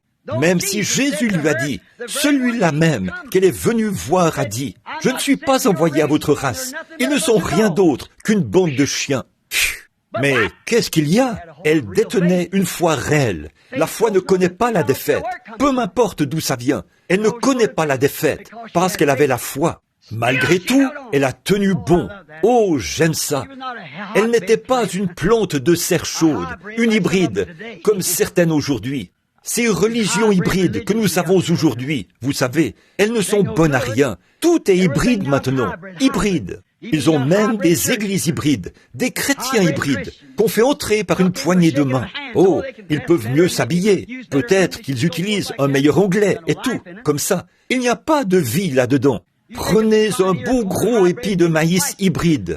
Il est peut-être 2 fois plus beau que l'autre. Plantez-le, il mourra. Il n'y a pas de vie là-dedans. C'est vrai. Nous ne voulons rien d'hybride. Nous voulons la chose authentique. Si vous ne l'avez pas, restez là jusqu'à ce qu'elle vienne. Pourquoi accepter un substitut alors que les cieux pentecôtistes sont remplis du vrai? Voyez? Rien d'hybride. Ça ne tiendra pas. Une plante hybride, il faut toujours la vaporiser pour en éloigner les insectes. C'est pareil avec certains de ces chrétiens hybrides. Vous devez les dorloter et les flatter et leur promettre qu'ils seront diacres ou quelque chose d'autre pour en éloigner les insectes de la mondanité, de l'incrédulité. Sinon, ils vont quitter l'église. Mettez-les dehors de toute façon. C'est vrai, ils n'en ont jamais fait partie. Vous ne pouvez pas adhérer à une église. Vous pourriez adhérer à un club. Vous pourriez adhérer au club méthodiste, au club baptiste ou au club pentecôtiste. Mais si jamais vous venez à Christ, vous entrerez dans l'église par une naissance. C'est vrai, le corps mystique de Christ. Les autres sont des clubs. C'est vrai, c'est très bien, je n'ai rien contre eux, mais vous êtes entrés par une naissance dans l'église du Dieu vivant, par l'Esprit de Dieu. Vous ne pouvez pas y adhérer du tout. Et quand vous êtes né là-dedans, vous avez eu une naissance. Vous n'êtes plus un hybride, quelqu'un qui adhère par une poignée de main ou un autostoppeur. Oui, vous savez, un autostoppeur utilise toujours son pouce. C'est comme ça. Eh bien, je sais, mais le docteur Untel... Non, voilà, exactement. Elle a persisté, elle n'était pas hybride. Vous n'aviez pas à la vaporiser de parfum pour que tout aille bien pour elle. Elle s'est tenue là. Une partie de notre récolte aujourd'hui, une trop grande partie, est hybride. C'est comme ce que David Duplessis, je crois, a dit un jour. Dieu n'a pas de petits-enfants. Le problème avec notre mouvement pentecôtiste, c'est que nous obtenons des petits-enfants pentecôtistes. Ils entrent parce que nos pères et nos mères étaient pentecôtistes. Nous les inscrivons sur le registre dès leur naissance. Et ils grandissent sans avoir une expérience. Et là, ils disent qu'ils sont pentecôtistes, eux aussi. Non, monsieur. Dieu n'a pas de petits-enfants. Il n'est pas un grand-papa. Il est un père. C'est vrai. Si jamais vous allez au ciel, vous allez payer le prix, comme votre mère l'a fait et votre père l'a fait. Amen. Ça peut paraître tranchant, mais c'est la vérité. C'est une façon tranchante de faire valoir un point. Mais vous comprenez ce genre d'anglais, j'en suis sûr. Ce n'est pas un très bon anglais, mais ça transmet ce que j'essaie de dire. Écoutez-la simplement. Oui, elle n'était pas hybride. Elle n'avait pas besoin d'être vaporisée et dorlotée. Eh bien, maintenant, ma chère sœur, je te le dis. Eh bien, oh non, monsieur. Et peu importe les coups qu'il a jetés à terre, elle a dit, c'est la vérité. Nous ne sommes qu'une bande de chiens. C'est vrai que nous n'en sommes pas dignes. Oh là là, elle a admis qu'il avait raison. Je m'apprête à vous donner une grosse bouchée à avaler. Préparez-vous. Chaque fois, la foi authentique admettra que la parole est vraie. Et chaque fois que quelque chose dit que les jours des miracles sont passés, ou quelque chose de contraire à la Bible, ce n'est pas la foi authentique. La foi va toujours admettre la vérité. Vous devez vous en tenir à la parole. Peu importe ce qui est dit ailleurs, ce que n'importe qui peut en dire, c'est la parole qui a raison. Que toute parole d'homme soit reconnue pour mensonge et que la mienne soit reconnue pour vraie. Quiconque ajoutera ou retranchera, sa part sera retranchée du livre de vie. Dieu va juger le monde par une église? Laquelle? Catholique? 660 et quelques dénominations différentes. Comment est-ce qu'il va faire ça? Dieu va juger le monde par Jésus-Christ. Et Christ, au commencement, était la parole. Et la parole était avec Dieu. Et la parole était Dieu. Et la parole a été faite chair. Et elle a habité parmi nous. Dieu et la parole, c'est la même chose. Ceci, c'est Dieu sur papier. Vous avez reçu le Saint-Esprit? Plantez cette semence là-dedans. Cela l'amène à la vie, produit cette vie, la manifeste et la confirme. Jésus a dit dans Jean 12, « Celui qui croit en moi », Jean 14, 12 plutôt, « Les œuvres que je fais, il les fera aussi. » Alors elle reconnaît toujours la vérité. Oh là là. Mais vous savez, elle a dit, « C'est vrai, nous ne sommes rien d'autre qu'une bande de chiens. » Et nous ne sommes pas, tu n'as vraiment pas été envoyé vers nous. Mais Seigneur, je ne cherche pas à avoir tout le pain des enfants. Je ne cherche seulement que des miettes. Oh là là. Maintenant, avez-vous remarqué? Les gens, ils veulent obtenir ceci, être guéris et recevoir le Saint-Esprit de la façon dont ils pensent qu'ils devraient le recevoir. Bon, je vais y aller, frère. Si vous m'emmenez là, dans une pièce où personne ne me verra, et que vous m'imposez les mains et me bénissez, et que vous faites entrer le Saint-Esprit en moi, je l'accepterai. Oh non! Naaman voulait accepter sa guérison comme ça, une fois. Mais Élie lui avait dit d'aller là-bas, dans le vieux Jourdain boueux, et de s'y plonger 7 fois. Je peux le voir descendre de son char. Oh, un grand homme, se pincer le nez. Le voilà qui arrive dans l'eau, sur la pointe des pieds, comme un chat dans la mélasse. Vous savez, il arrive comme ceci, vous savez, il avance comme ça, et il entre dans l'eau. Il a dit, « Oh, je déteste faire ça !» en s'accroupissant maladroitement. Certaines personnes viennent à l'autel comme si c'était dégoûtant pour elles de le faire. Oui, « Oh, je ne veux pas faire ça !» Alors, il s'est plongé une fois, puis, j'ai encore la lèpre. Le prophète a dit 7 fois. C'est vrai, jusqu'à ce qu'il obéisse à la parole, entièrement, jusqu'à ce que vous y obéissiez, entièrement. Il y avait un brave homme qui se tenait là, sur la rive, qui a dit, le prophète a dit 7 fois, Père. Tu vois? Continue à t'y plonger. C'est ça. Si vous ne le recevez pas le premier soir, vous n'avez qu'à vous y plonger de nouveau le lendemain soir. Continuez jusqu'à ce que vous le receviez. Or, souvenez-vous, cette petite femme était comme Rahab, la prostituée. Elle n'avait jamais vu de miracle. Elle avait seulement entendu parler d'un miracle. Que va-t-elle nous faire au jour du jugement? Elle n'avait jamais vu de miracle. Elle était une femme des nations. Elle n'avait jamais vu, mais elle avait entendu. Et nous avons vu et entendu. Et nous doutons encore. Oh là là! Elle était comme Rahab la prostituée. Quand les espions sont venus, elle n'a pas eu besoin de dire « Je vais vous dire ceci, amenez Josué ici et laissez-le tenir une réunion pour moi, et je verrai comment il se peigne les cheveux, et la façon dont il parle, et l'étiquette qu'il observe à la chair. Ensuite, je verrai si je peux l'accepter ou non. » Elle a dit « J'ai entendu dire que le Dieu du ciel était avec vous. Et la seule chose que je demande, c'est d'être épargné. » Voilà. Cette petite femme a vraiment persisté. Elle a tenu ferme. Épargnez-moi. Je ferai tout ce que vous voulez que je fasse. Oh, voilà. C'est ça. Cette petite femme a persisté. Peu importe les difficultés.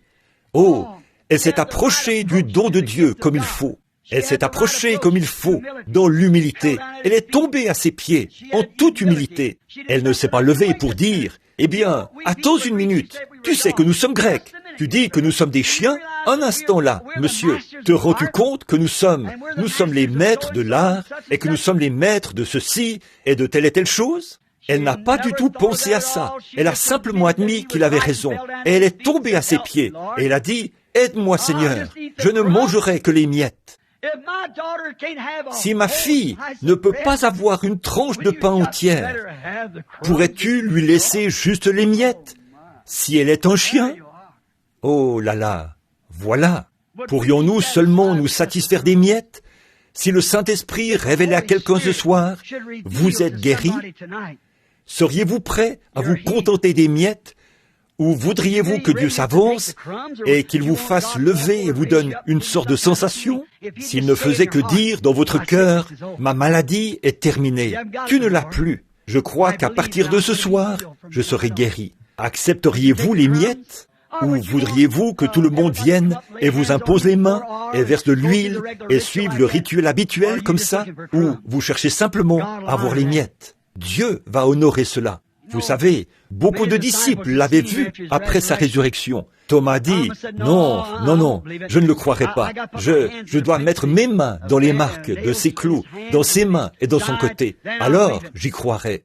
Il a dit, viens ici, Thomas. Il a dit, touche-moi. Et il l'a fait. Il a dit, mon Seigneur est mon Dieu. Il a dit, Thomas, parce que tu as vu et touché et tout, tu crois. Oui, Seigneur. Il a dit, combien plus grande sera la récompense de ceux qui n'ont jamais vu et qui croiront quand même en lui. Sommes-nous prêts? Nous, les gens des nations. Sommes-nous comme cette femme des nations? N'était-elle pas un exemple pour nous tous? Donne-moi seulement les miettes, Seigneur. Je voudrais seulement entendre un homme dire, je n'ai jamais lu la parole. Mais dis-moi que tu guéris les malades. Cette miette me suffira, je le crois. Je voudrais entendre quelqu'un dire, et qu'il le lise dans la parole, que le Saint-Esprit, Pierre a dit, le jour de la Pentecôte, repentez-vous, chacun de vous, soyez baptisés au nom de Jésus-Christ, pour le pardon de vos péchés, et vous recevrez le don du Saint-Esprit. Car la promesse est pour vous, pour vos enfants, et pour ceux qui sont au loin, en aussi grand nombre que le Seigneur notre Dieu les appellera. Seigneur, je sens que ça, c'est vrai, c'est une miette. Allez, venez, c'est tout ce que vous avez à faire. Venez! Sommes-nous prêts à accepter les miettes? Sommes-nous prêts à nous humilier? Elle l'était. Elle était prête à s'humilier. La foi admet toujours que la parole a raison. La foi est toujours humble. La foi s'humilie. Là, elle ne cherchait qu'à avoir les miettes. Regardez bien ce que Jésus a dit. À cause de cette parole, je suis prête à accepter les miettes, Seigneur. À cause de cette parole, ton enfant est guéri. Tu as reçu ta réponse parce que tu crois cela. La foi admet que la parole de Dieu a raison. La foi admet toutes ces choses. Marthe, Marie, d'un bout à l'autre de la Bible, nous pourrions en nommer beaucoup. La femme sunamite, il y a beaucoup de choses et beaucoup de cas que nous pourrions citer. Nous n'avons pas le temps. J'ai environ 5 pages ici à ce sujet, des notes sur des personnages là, qui se sont approchés pour recevoir des miettes. Mais laissons cela de côté un instant. Je sens que le Saint-Esprit est tout près. Je ne pense pas que ce soit nécessaire. Laissez-moi juste vous faire part d'une petite expérience.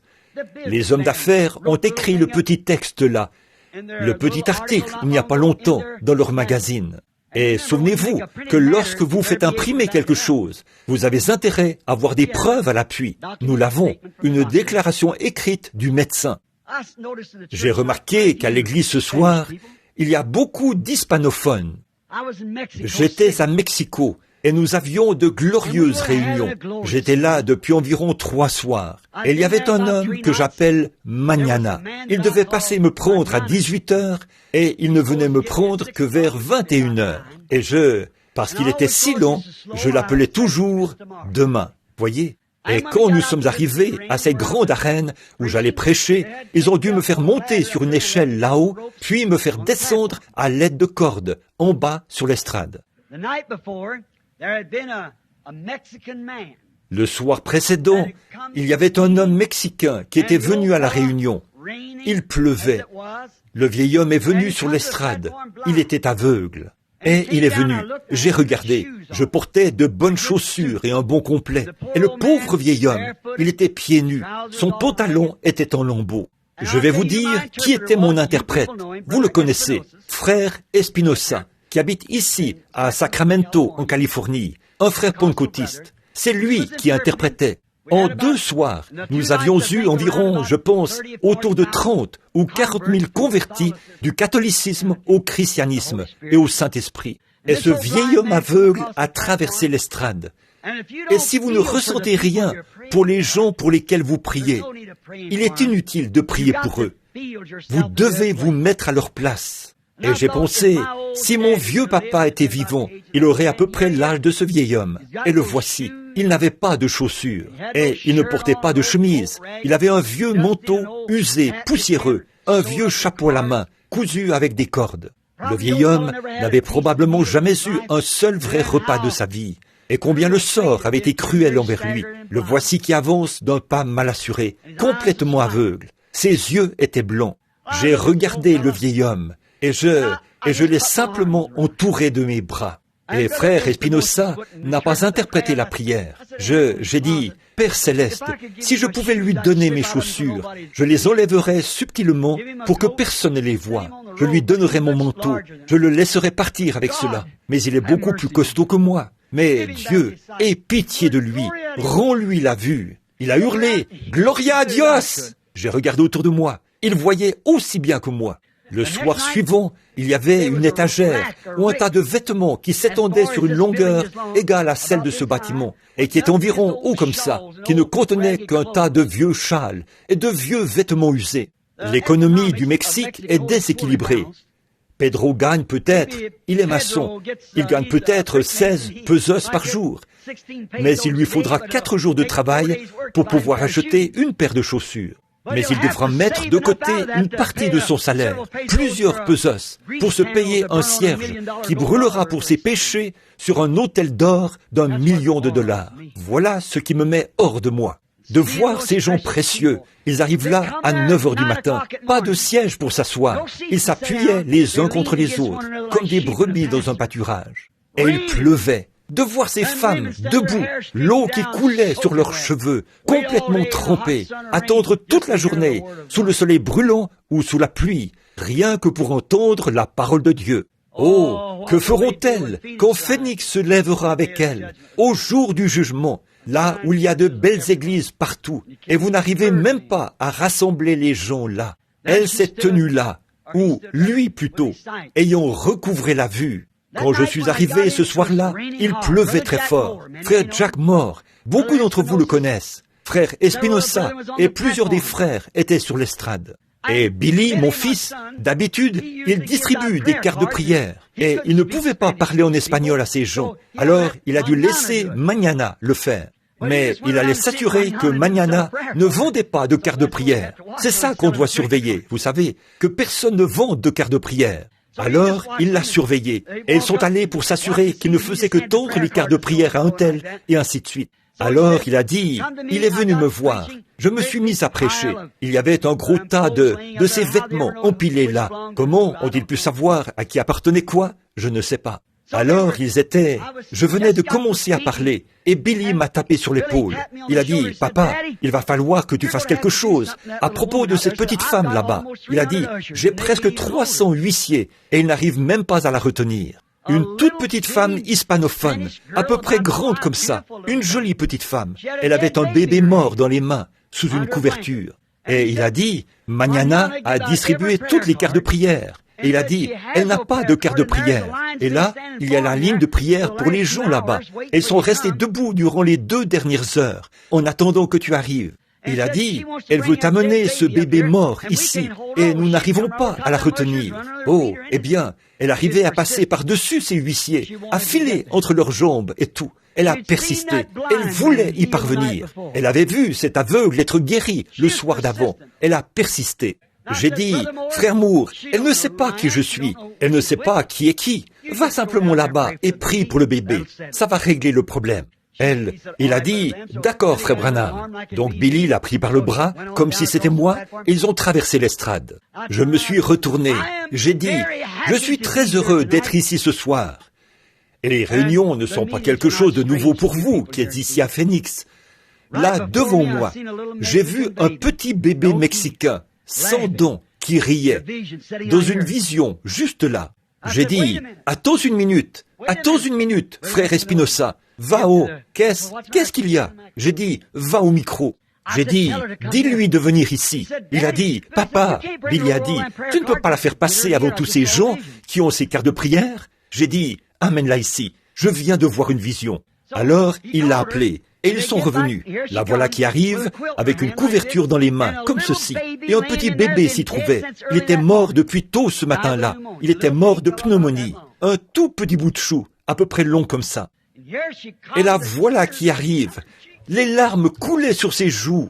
Ses petits yeux noirs. Ses cheveux pondaient.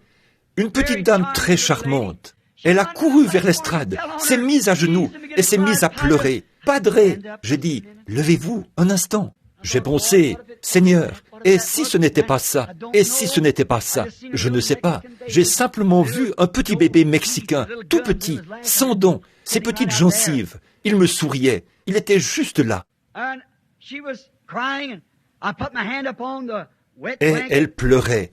J'ai posé ma main sur la couverture mouillée. Il pleuvait à ce moment-là. J'ai dit, Père Céleste, cette petite femme, il n'y a aucun doute dans mon esprit que tu es en train de lui répondre. J'ai dit, j'ai vu la vision, que tu sais être vrai, d'un petit bébé. J'accepte seulement par la foi qu'il s'agit de ce bébé. Je ne connais pas la femme, ni le bébé, mais il y a quelque chose. Tu travailles des 2 côtés.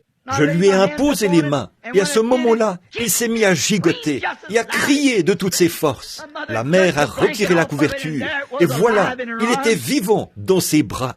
J'ai dit, frère Espinosa, ne prends pas ça en note, mais on voit quelqu'un de bien, quelqu'un de loyal. Et elle racontait cela au Mexicain, que le médecin avait déclaré que son bébé était mort de pneumonie ce matin-là, vers 8 ou 9 heures. Et là, il était passé 22 heures ce soir-là. Et j'ai dit, envoie quelqu'un et obtient une déclaration écrite du médecin qui l'a déclaré mort. Et le médecin mexicain a rempli une déclaration et l'a signée. J'ai attesté la mort de ce bébé. Il ne respirait plus ni rien. Dans mon bureau, ce matin, à 9 heures. Et là, il était 22 heures ce soir-là. Et le lendemain matin, le bébé était dans le cabinet du médecin pour un examen. Tout est redevenu normal. Pourquoi? Parce que la petite femme a persisté. La foi ne connaît pas la défaite. Si 5000 personnes se tiennent là, à cet endroit, rien ne peut remplacer cela.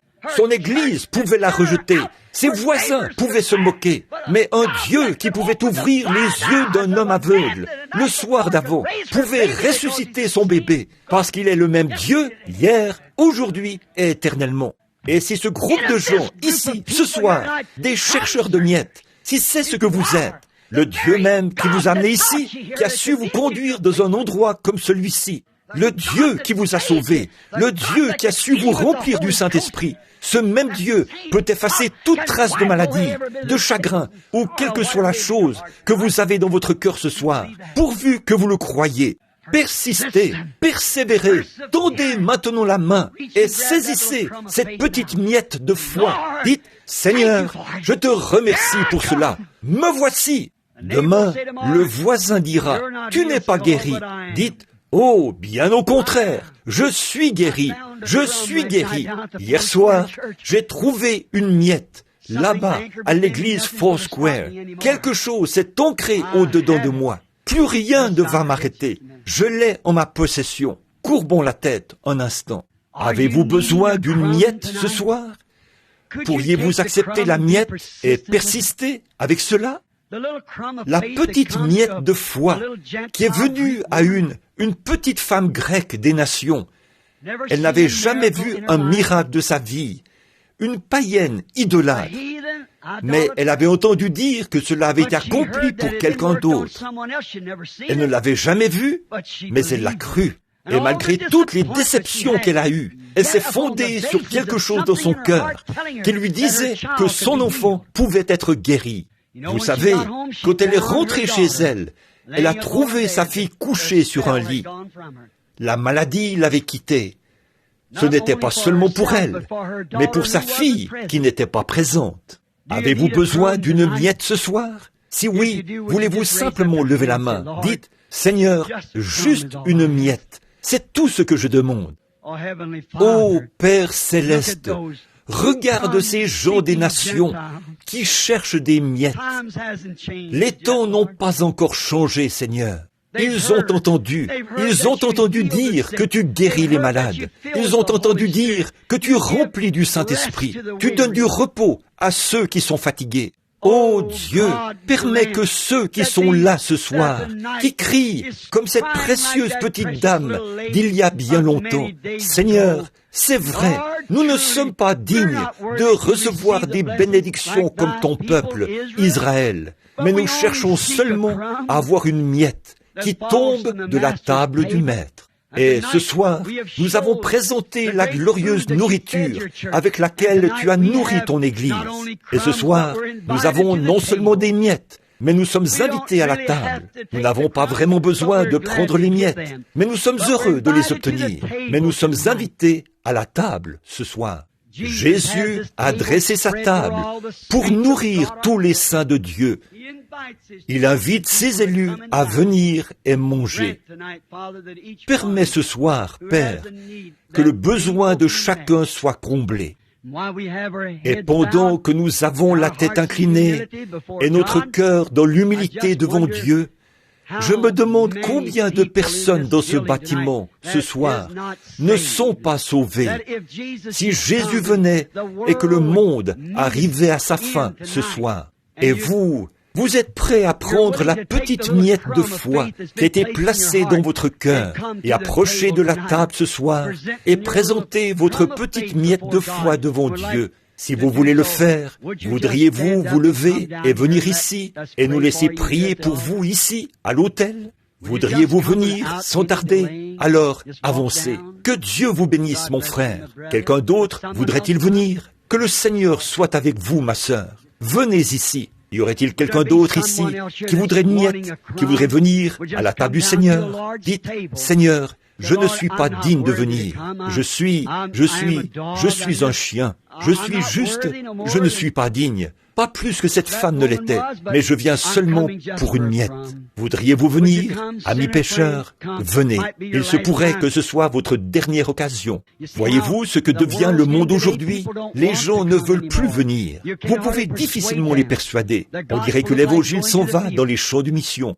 Que Dieu vous bénisse, mon cher frère. Que Dieu vous bénisse. C'est merveilleux. Restez ici juste un instant. Quelqu'un d'autre, prenez la place à côté ici et dites, je prends position avec cet homme. Que le Seigneur te bénisse, fiston. Que Dieu vous bénisse. C'est vrai. Avancez-vous ici. Dites, je veux une miette, Seigneur. Une miette, c'est suffisant pour moi. Quelque chose a touché mon cœur. Maintenant, je m'avance. Que Dieu te bénisse, fiston. Que Dieu vous bénisse, mon frère. Tenez-vous juste ici. Quelqu'un d'autre sent une petite miette de foi dans son cœur qui l'inciterait à venir à la table maintenant. Voudriez-vous vous avancer aux côtés de ces 4 jeunes hommes qui sont ici, qui attendent? J'ai prêché au sujet d'une femme ce soir, et ce sont des hommes qui s'avancent. Qu'en est-il, ma sœur? Ne voulez-vous pas venir, vous aussi, pour la miette? Avez-vous ce petit peu de foi qui vous dit que vous avez tort? Vous dites, eh bien, je ne sais pas ce qu'est une miette, frère Branham. La miette, c'est ce qui est maintenant dans votre cœur, qui vous dit que vous avez tort, que vous devriez vous repentir. Venez, ne voulez-vous pas venir? Levez-vous et venez doucement, rapidement, à la fontaine remplie de sang. Ne voulez-vous pas vous avancer? J'ai tort, frère. Priez pour moi. Avancez-vous. Que Dieu vous bénisse, frère. Que Dieu vous bénisse. Quelqu'un d'autre? Je veux seulement une miette, Seigneur. Cette petite miette dans mon cœur. Je viens maintenant pour la présenter. Voulez-vous venir? Maintenant, y a-t-il quelqu'un ici qui est rétrograde, qui s'est éloigné, et vous aimeriez vous avancer? Voulez-vous venir maintenant? Ceux qui n'ont pas le Saint-Esprit. Vous n'avez pas reçu le Saint-Esprit.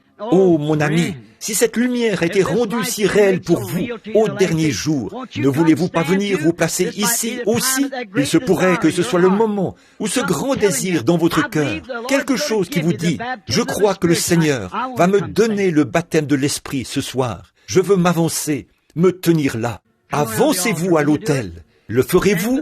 Levez-vous avec nous pour la prière. Vous qui ressentez une petite miette qui dit, j'ai besoin du Saint-Esprit. Si un homme peut faire tout le trajet de l'Ohio, venir jusqu'ici en avion à réaction, que Dieu vous bénisse, frère Grant. Un presbytérien peut prendre un vol de l'Ohio jusqu'ici en avion à réaction pour se tenir à l'autel. Qu'en est-il des gens de Phoenix? Que Dieu vous bénisse, ma sœur. Restez ici juste un instant. Ne voulez-vous pas venir? Des veines d'Emmanuel. Ne voulez-vous pas venir là où la source est ouverte ce soir, remplie des bonnes choses de Dieu? Je me demande, pendant que nous attendons un instant, il y a certainement plus de gens ici qui sont prêts à prendre des miettes. Il y en a certainement. Ne voulez-vous pas venir? Faites simplement ce que je vous demande, une fois. Soyez sincères dans votre cœur. Dites, je m'avance là. C'est le moment pour moi de venir. Je viens malgré tout. God bless you, sisters. That is very good.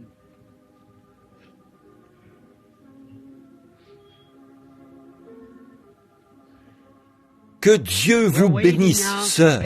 C'est très bien. Nous attendons maintenant, patiemment, que vous veniez.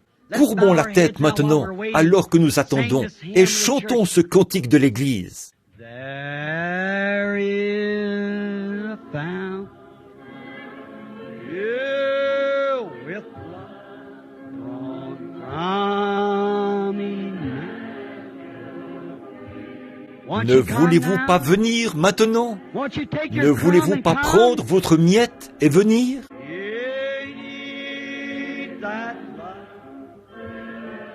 Si vous désirez le Saint-Esprit, ne voulez-vous pas venir? Entrez là maintenant. Lose all their guilty stain. Lose all their guilty stain. And sinners plunge. Come, friends. Venez, mon ami.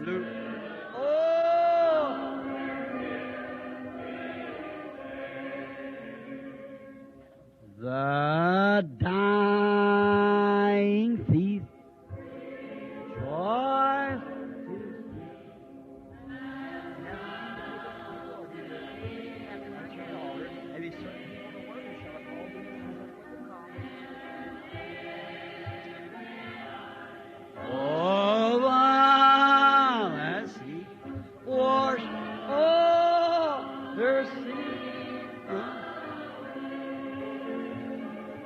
God bless you, my brother. Que Dieu vous bénisse, mon frère. C'est comme ça qu'il faut faire. Je me demande si les ministres ici présents voudraient venir se tenir ici avec nous. Les ministres dans le bâtiment, venez vous tenir ici avec nous un instant. Des instructeurs qui s'intéressent aux âmes perdues. May I, oh, while as he wash all my sin away. Je me demande s'il y a des ministres ici, des instructeurs dans la parole, qui aimeraient venir. Souvenez-vous, des destinations éternelles se décident en ce moment. Il y a 7 ou 8, 10 personnes debout ici. Et vous savez ce que cela représente? Une âme vaut 10 000 mondes. Nous ne devons pas prendre cela à la légère.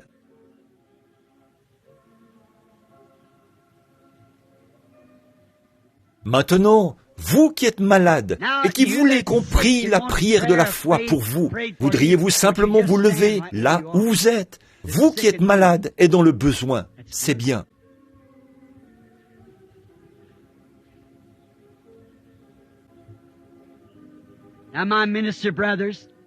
Maintenant, mes frères ministres, c'est ça. Imposez les mains à ces gens. Vous, les gens malades, tenez-vous assez près les uns des autres, afin que vous puissiez poser vos mains les uns sur les autres. Or, la Bible dit, à vous qui êtes malades, voici les signes qui accompagneront ceux qui auront cru. Vous devez être un croyant, sinon vous ne seriez pas debout. S'ils imposent les mains aux malades, ils seront guéris. Vous savez que c'est vrai. Ce sont les Écritures qui ne peuvent pas faillir. Et à ces pénitents qui viennent à l'autel, mes frères et sœurs, qui viennent à l'autel ce soir, des êtres mortels qui savent qu'ils devront un jour se retrouver devant Dieu. La Bible dit que pour certains hommes, leurs péchés les précèdent. Pour d'autres, ils les suivent. Vous confessez les vôtres ce soir, afin que vos péchés vous précèdent et qu'ils vous soient pardonnés par le sang du Seigneur Jésus. Et vous qui êtes ici et qui cherchez le baptême du Saint-Esprit, Dieu a fait la promesse dans Acte 10. Nous lisons, comme Pierre prononçait encore ses mains, le Saint-Esprit descendit sur tous ceux qui les écoutaient. Ils étaient tellement affamés. Maintenant, vous êtes affamés. Vous avez apporté cette petite miette ici. Maintenant, prenons un vrai repas complet des bénédictions de Dieu. Tout ça, c'est pour vous. Maintenant, vous qui croyez en la prière, courbons simplement la tête, tous ensemble, et prions et croyons. Maintenant, ne pensez pas aux gens qui se trouvent autour de vous. Ne soyez conscients que de la présence de Jésus-Christ autour de vous, et que chacun prie comme vous le faites d'habitude, comme vous avez l'habitude de prier. Et frères, imposez les mains à ces gens, et croyons maintenant que le Saint-Esprit va venir et accomplir ces choses que nous demandons. Notre Père Céleste, nous ne pensons pas que nous nous tenons ici en vain. Nous te remercions pour ces âmes. Nous savons que tu es ici maintenant pour les sauver. Je prie que tu l'accordes, Seigneur. Puisse leur foi regarder au-delà de l'ombre. Que ceux qui cherchent le Saint-Esprit, ceux sur qui des croyants ont posé leurs mains, les malades et les affligés, puisse la puissance de Dieu entrer dans ce bâtiment, aller partout dans les allées et à travers ces gens, et sauve chaque pécheur, remplit chaque croyant du Saint-Esprit et guérit chaque personne malade. Accorde ces choses, Seigneur. Je crois que tu es ici et que tu es le même hier, aujourd'hui et éternellement. Tes promesses ne peuvent pas faillir. Nous croyons que tu as mandaté ton Église. Ils sont allés dans la ville de Jérusalem. Ils sont allés dans la chambre haute. Et là, ils louaient et bénissaient Dieu continuellement. Et tout à coup, il vint du ciel un bruit comme celui d'un vent impétueux. Et il remplit toute la maison où ils étaient rassemblés. Tu es le même et tu es capable de faire la même chose. Que la puissance qui est descendue au jour de la Pentecôte baptise ce groupe de personnes ce soir dans la puissance de la résurrection de Jésus-Christ. Cette prière, je la fais au nom de Jésus, pour ces gens, pour la gloire de Dieu. Levez vos mains maintenant. La prière de la foi a été offerte. La prière de la foi du pardon. Levez les mains et dites, loué soit le Seigneur. Commencez simplement à le louer et à le bénir. Confessez simplement vos péchés. Croyez de tout votre cœur. Levez les mains vers Dieu et dites, merci Seigneur Jésus. Je crois en cet instant même que tu me donnes l'Esprit du Seigneur, que tu m'as baptisé du Saint-Esprit et que tu me donnes les bénédictions. Très bien, sœur, venez.